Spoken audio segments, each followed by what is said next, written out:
not just about like style or showing off what you got, but it's also about like how can I create things or how can I be creative with the equipment that I have in front of me with the song. Yeah, if you just go after your dreams despite what people tell you, even if they discourage you or tell you in your face that they don't want to see you battle, just keep going. What's up? I'm DJ Pearly, the two-time DMC USA champion, heavy hitter DJ, and we are here together at Sweetwater, so come along. It's gonna be a good time. You know, I just had this passion for music in general. I just remember being a kid and my mom playing music in the house every day. Even after school, there was like music blasting in the house, which was pretty cool. My mom would play pretty much almost a little bit of everything. So from salsa to funk and soul to her favorite songs from Studio 54 from back in the day. And she was also teaching me our culture music, which is, you know, we're Puerto Rican.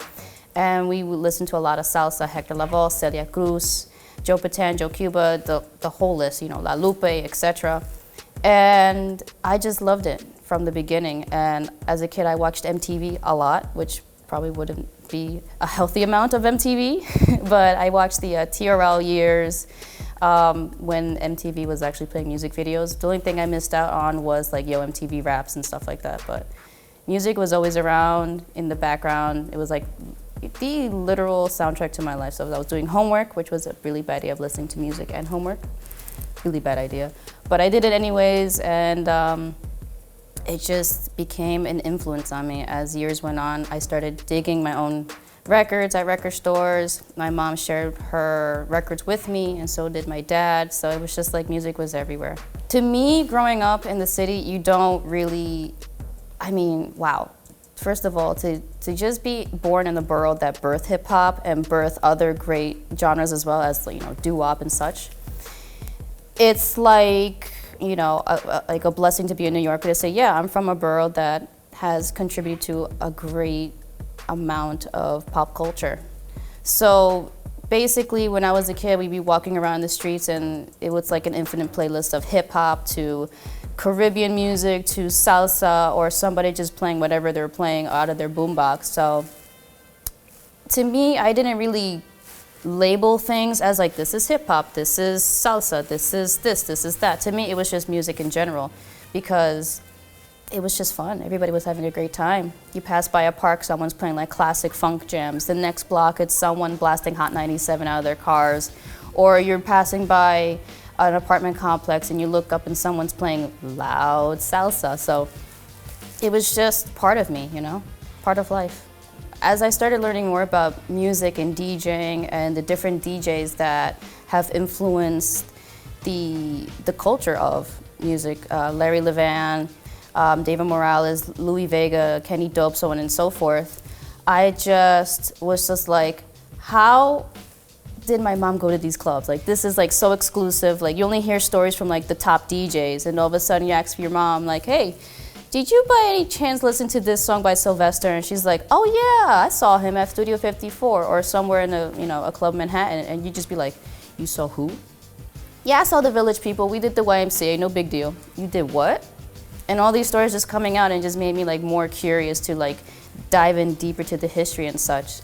And as I was prepping for a couple of gigs, like a couple months ago or a couple years back, and I was asking my mom, like, hey, what do you think of this set? And she's like, oh my God, these songs brought me back to back in the day. And I was like, you mean these songs were played at the club? Mm-hmm. So it's just like a great connection, a great bond that me and my mom have of like bonding over music and hearing her stories and then be able to connect those stories with those songs and play them out live to anyone who's listening. And at the same time, whoever's listening can also have that little memory, that little trip down memory lane as well. So to be honest, I didn't know there was the battle aspect of it. I just thought DJing was just DJing.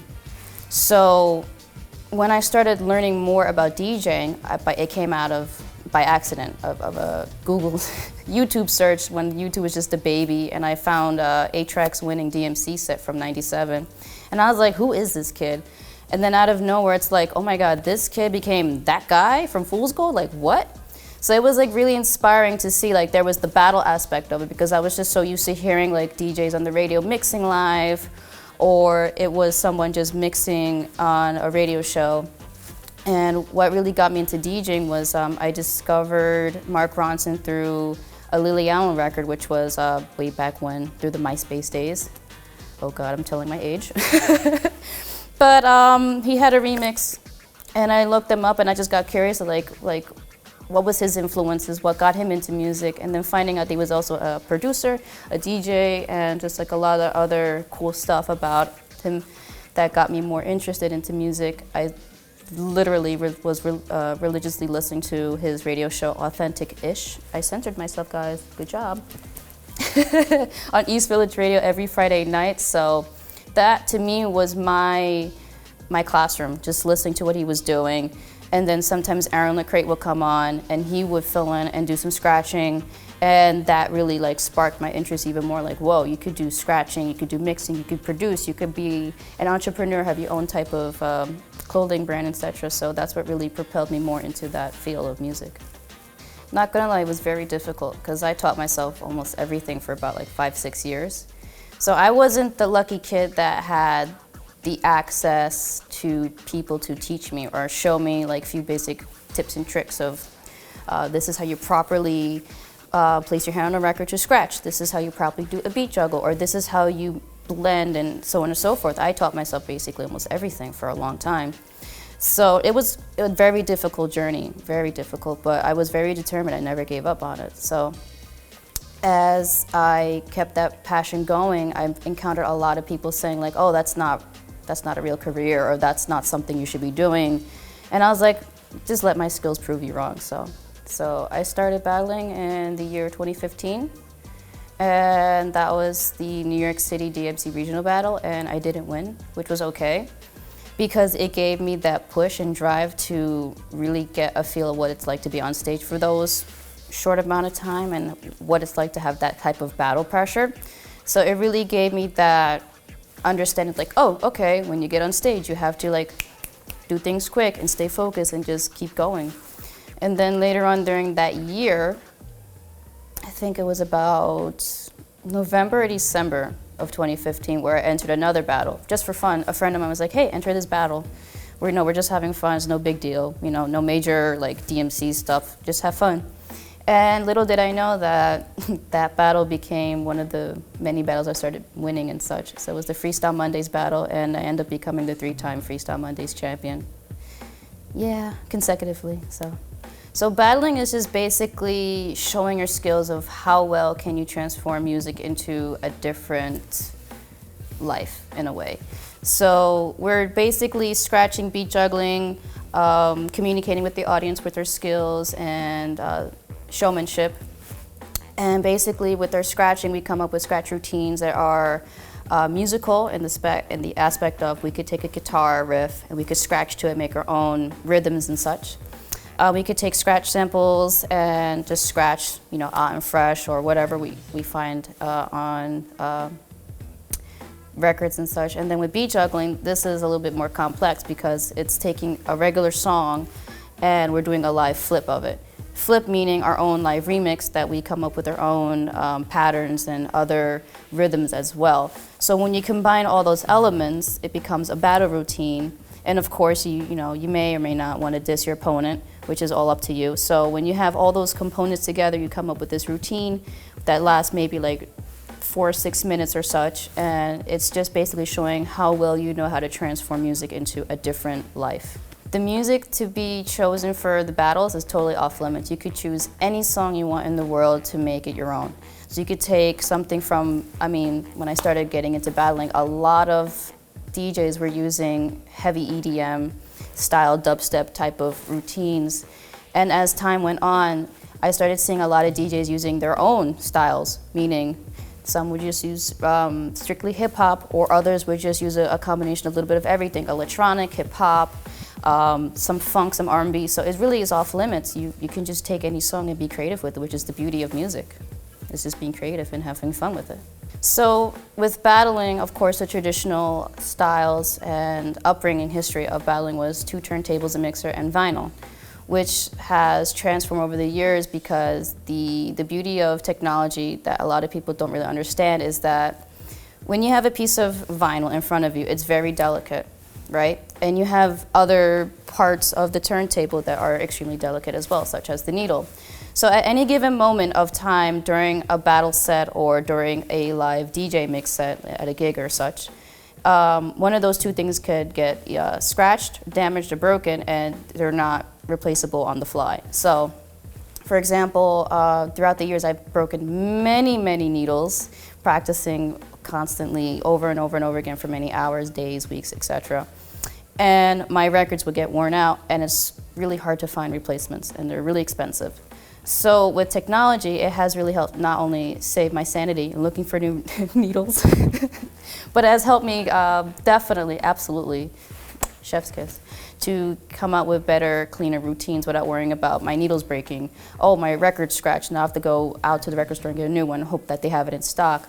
And technology has really transformed ideas as well, because we could take any song, right? And whatever we have in front of us, whether it's a new mixer or a software DAW, Ableton, Logic, whatever, we could take those songs and now make it our own, take our ideas even further than before. So we could definitely take ideas, transform them, literally, and then we could perform them in ways that has never been done before. So with cue pads, you can do many different things. Take pieces of songs that you want to use in your routines and then incorporate it in some weird fashion, however you want it. So technology is great. I'm all for it. The importance of Serato and the technology or the gear that I use is important because I'm comfortable using it in, in my practice sessions and on stage and such.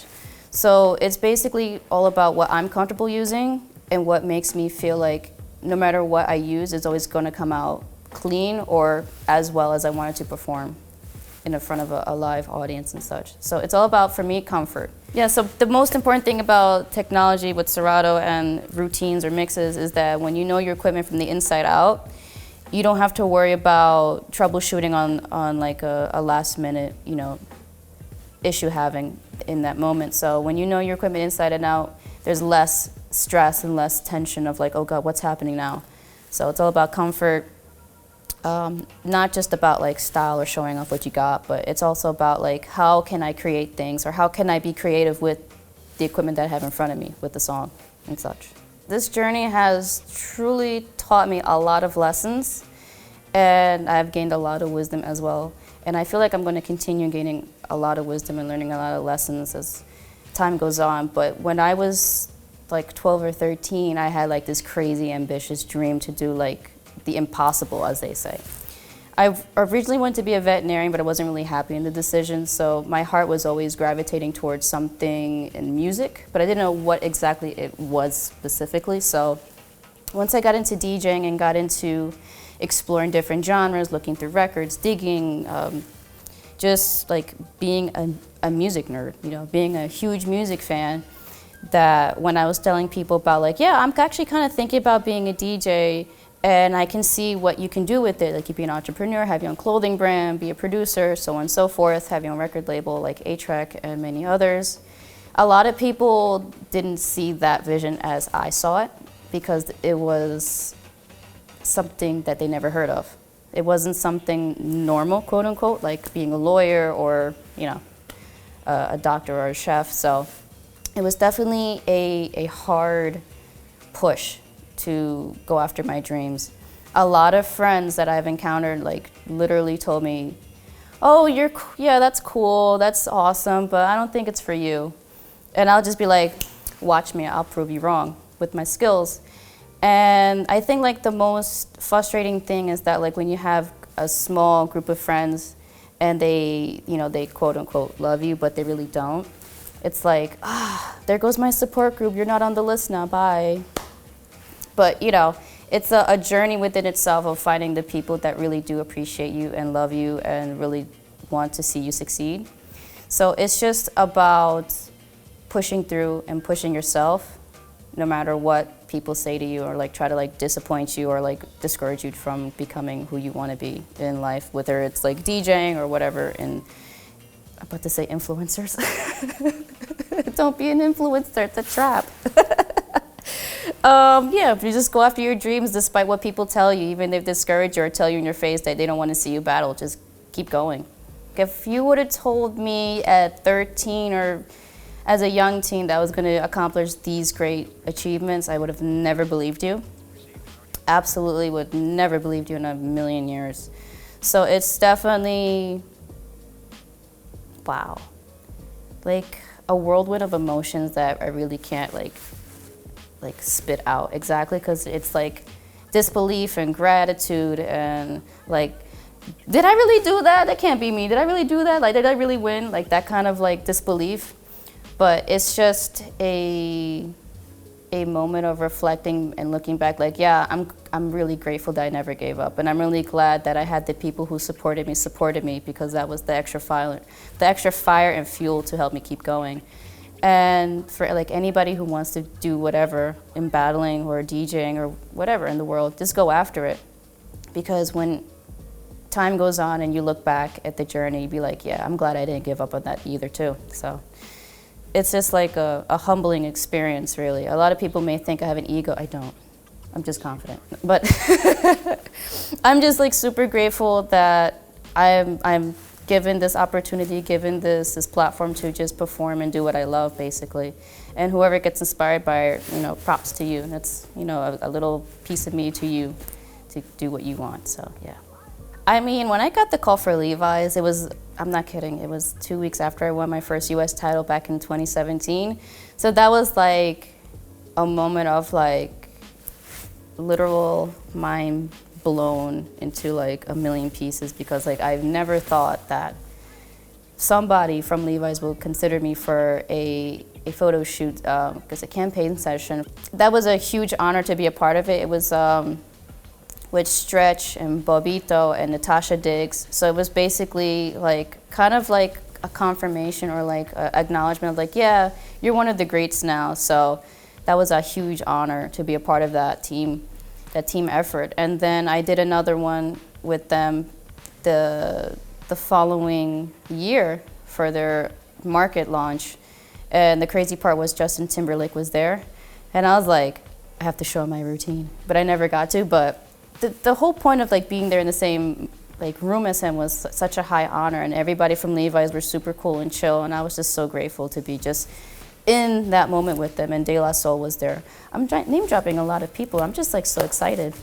It's a huge honor to be a heavy hitter DJ, because as a kid growing up listening to Hot 97, you listen to guest DJs or you listen to DJ Nuff or Camilo, and they're like dropping the heavy hitter DJ drop, and it's like, that's so cool, And before you know it, in the blink of an eye, now you're a part of the I'm gonna call it an exclusive family, because that's how I feel. I feel so exclusive, like it's like, holy crap. There's so many great and talented members from all over the world, not only just from the United States, but from, I wanna say, Asia to South America to Europe and so on and so forth. It's just so mind-blowing that I'm a part of a group of talented DJs that share the same passion as I do, the same love as I do for music.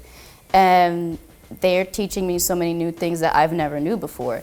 And the most beautiful part is that we also teach each other.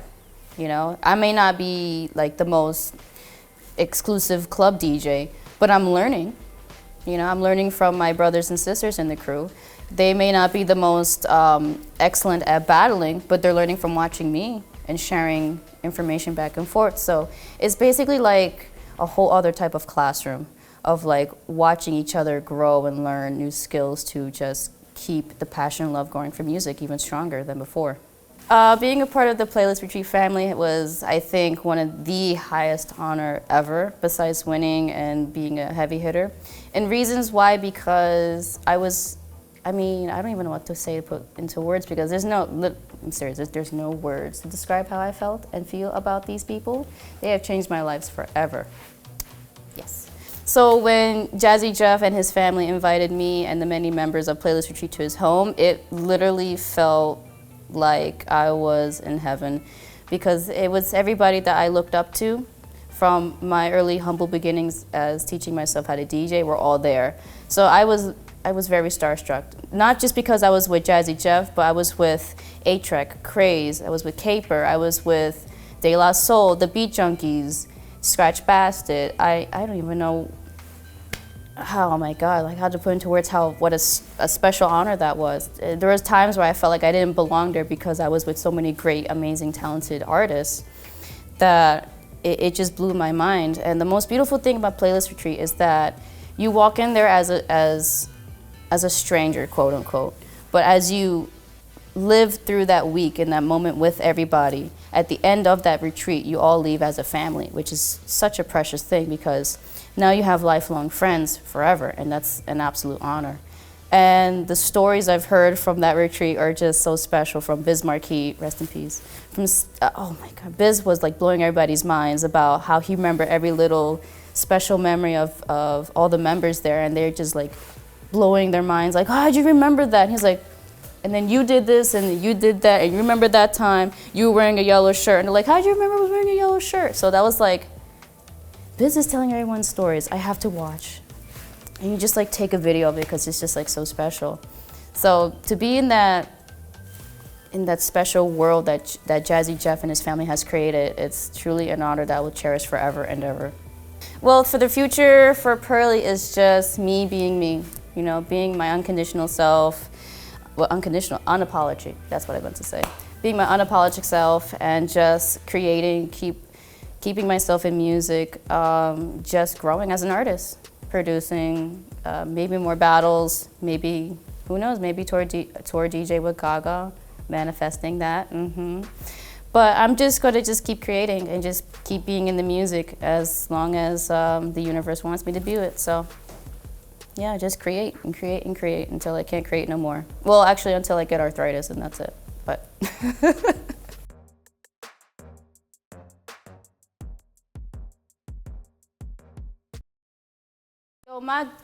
let me tell you something. Get real New York with you right now. Let me tell you something. My guy, Brian Hughes, that's good. Let me tell you why. He's smart, intelligent. He knows everything. I'm about to say some stuff, but I gotta be, censor, but or like, you should talk to him. My people call your people. Do that kind of thing. He's good. He's more than good. He's great. He's like Tony the Tiger, great.